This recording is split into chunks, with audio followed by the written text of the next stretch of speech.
서촌에 장판서를 지낸 집이 있었습니다. 겉으로는 의젓했고 마당은 늘 사람들로 북적였습니다. 하지만 안채 부엌은 달랐습니다. 그곳에는 이름 대신 예아라고 불리는 며느리 하나가 있었습니다. 며느리 이름은 윤서하였습니다.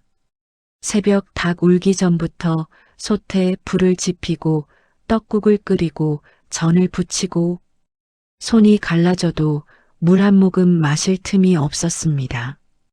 12상이 올라가면 칭찬은 늘 시어머니의 입으로만 흘러나왔습니다. 서하는 손님상 뒤에 남은 국물로 그날의 끼니를 때웠습니다. 시어머니 한씨 부인은 말끝마다 이렇게 말했습니다. 근본 없는 것들은 티가 난다. 양반집 밥상은 내가 감당할 그릇이 아니다. 그리고 남편 이도윤은 늘 고개를 숙였습니다. 어머니 말이 옳은 듯 웃고 아내의 눈은 못 본 척했습니다. 서하에게도 처음엔 버팀목이 있었습니다. 바로 시아버지 장판서였습니다. 말이 많지 않은 사람이었지만 부엌 문틈으로 서하의 손을 볼 때면 한 번쯤은 밥이라도 따로 먹였던 사람입니다. 그러던 설 연휴 끝자락 집안이 온양으로 탕치하러 떠나는 날이 왔습니다. 서하는 조용히 보자기를 들고 마루 끝에 섰습니다. 그저 한 번은 식구로 인정받고 싶었던 것입니다. 하지만 시어머니는 방석수를 세며 말했습니다. 윗방 하나, 아랫방 하나, 도윤이 방 하나, 아가씨 방 하나, 이불은 네 채면 충분하구나. 서하는 숨을 삼켰습니다. 저는 어디에 드나요? 시어머니의 눈이 차게 식었습니다. 내가 왜 가느냐? 너는 집 지켜라. 도둑이라도 들면 내가 막을 것이냐. 그 말은 핑계였고 진짜 뜻은 하나였습니다. 너는 우리 식구가 아니다. 그날 서하는 뺨을 맞았습니다. 그리고 대문은 닫혔습니다. 가마소리가 멀어지고 마당에 바람만 남았을 때 서하는 처음으로 알았습니다. 기대라는 것이 사람을 가장 늦게까지 괴롭힌다는 것을. 이틀 뒤 식구들이 돌아왔습니다. 그리고 대문 앞에서 일이 터졌습니다. 장판서가 문턱을 넘는 순간 발끝이 풀리고 팔이 축 늘어지더니 몸이 그대로 무너졌습니다. 입이 한쪽으로 돌아가고 숨이 가빠졌습니다. 사람들이 비명을 질렀습니다. 시어머니는 울부짖고 남편은 아버지 손만 잡고 떨었습니다. 서하는 부엌에서 그 소리를 들었습니다.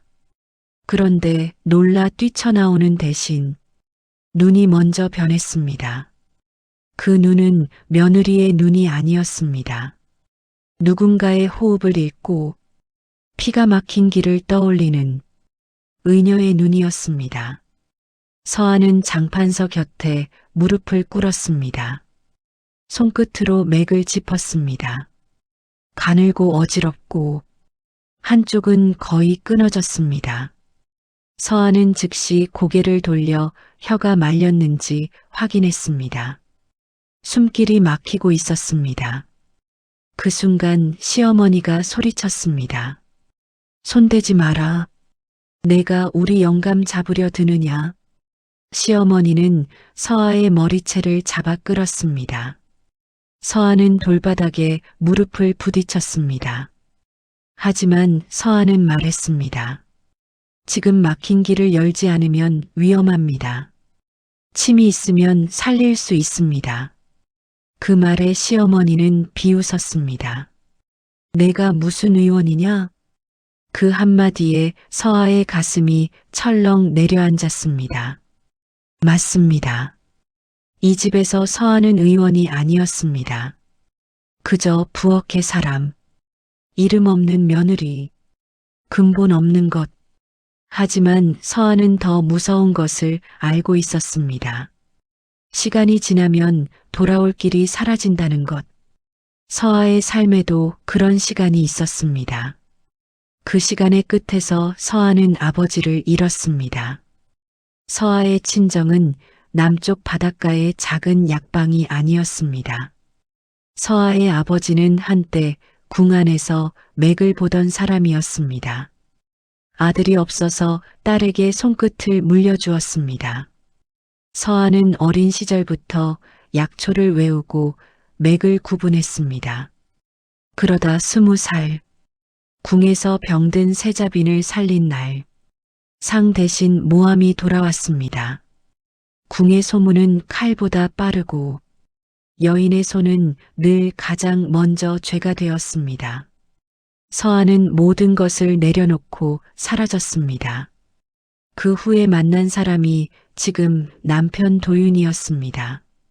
서아는 잊고 살고 싶었습니다. 손을 묻고, 이름을 묻고, 자신을 묻고, 그런데 그날 장판서가 문턱에 쓰러지자 서아 속에서 묻어둔 것이 다시 숨을 쉬기 시작했습니다. 하인이 달려가 내의원을 불렀습니다. 집안은 숨을 죽이고 기다렸습니다. 방 안에 장판서를 눕히고 수건을 적시고 약을 다리고 기도만 했습니다. 하지만 숨은 점점 끊어졌습니다. 가래소리가 굵어졌습니다. 이때 서아는 문 밖에 서서 숨의 간격이 벌어지는 것을 보았습니다. 살아있는 몸이 마지막으로 내는 소리였습니다. 그리고 마침내 대문이 열렸습니다. 검은 관복을 입은 내의원 도제조 의원이 들어왔습니다. 사람들은 땅에 엎드렸습니다. 시어머니도 울며 매달렸습니다. 부디 살려주십시오. 의원은 방으로 들어가려다 마루 끝에 서아를 보았습니다. 부엌길로 얼룩진 소매, 풀린 머리, 뺨에 남은 붉은 자국, 누가 봐도 종처럼 보이는 며느리. 그런데 그 의원이 그 자리에서 멈추더니 서아에게 허리를 깊이 굽혔습니다. 마당이 얼어붙었습니다. 하인 손이 멈추고 시어머니 입이 벌어졌습니다. 남편의 눈이 흔들렸습니다. 의원은 떨리는 목소리로 말했습니다. 서아 의원님 아니십니까? 그 말 한마디가 칼처럼 공기를 갈랐습니다. 시어머니는 믿지 못했습니다. 저 아이가요? 그저 부엌의 며느리가요? 의원은 고개를 들고 말했습니다. 이분은 한때 궁에서 세자빈의 목숨줄을 붙잡았던 분입니다. 내의원에서 가장 빠른 손이라 불리던 분입니다. 제가 의원이 된 것도 이분에게 배운 것이 있습니다. 오늘 이 대감의 맥을 살릴 분은 저보다 이분입니다. 시어머니의 다리가 풀렸습니다. 그동안 자신이 무슨 짓을 했는지 말보다 먼저 몸이 알아차린 것입니다. 서아는 의원이 내민 침통을 받았습니다. 손끝이 닿자 기억이 깨어났습니다. 침은 손이 기억하는 법이었습니다. 서아는 방 안으로 들어갔습니다. 그 순간부터 서아의 눈에는 시어머니도 남편도 사라졌습니다. 환자 하나만 남았습니다.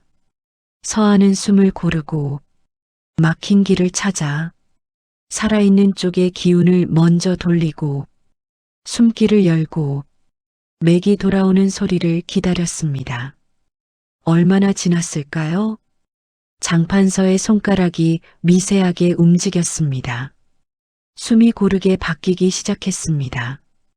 입술에 붉은 기운이 돌아왔습니다. 방 안에서 누군가가 숨을 삼켰습니다. 의원조차 맥을 짚고 눈을 크게 떴습니다. 돌아옵니다. 장판서는 고비를 넘겼습니다. 그날 밤 시어머니는 마루에 무릎을 꿇었습니다. 서아 앞에서 고개를 숙였습니다. 내가 사람을 사람으로 보지 못했다. 내가 내 이름을 지웠다. 내가 내 손을 종으로 만들었다. 용서해다오. 서한은 한참을 말이 없었습니다. 그리고 조용히 말했습니다. 저는 오늘 대감을 살린 것이 며느리라서가 아닙니다. 의원이기 때문입니다. 아픈 사람 앞에서 제 손을 버릴 수 없었습니다. 며칠 뒤 궁에서 공문이 왔습니다. 서아를 다시 내의원으로 부른다는 내용이었습니다. 서아는 보자기 하나만 들고 집을 나섰습니다.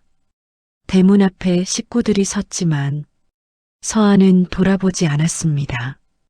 이제는 누군가의 식구로 살기보다 자기 이름으로 살기로 했기 때문입니다.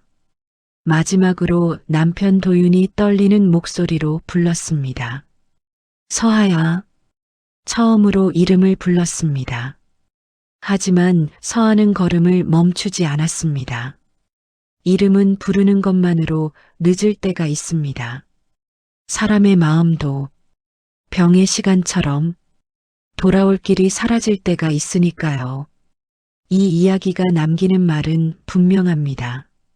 사람을 대하는 태도는 언젠가 그대로 돌아옵니다. 오늘 내가 하찮게 본 사람이 내일 내 목숨을 살릴 수도 있습니다. 그러니 근본을 따지기 전에 사람을 먼저 보아야 합니다. 그리고 무엇보다 내가 나를 종처럼 취급하며 살고 있다면 그 사슬은 남이 끊어주지 않습니다. 내가 내 이름을 다시 불러야 합니다.